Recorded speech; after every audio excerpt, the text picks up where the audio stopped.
"When will you teach me how to swim?" she asked. "I am afraid of drowning. I am afraid of deep water. I am afraid of going on boats. I am afraid of flying in planes over the ocean. I want to learn how to swim."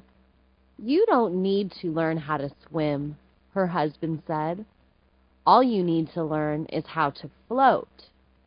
Floating is so easy.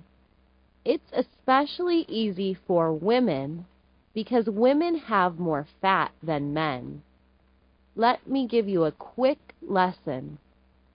To float, lie on your back. Look up at the sky.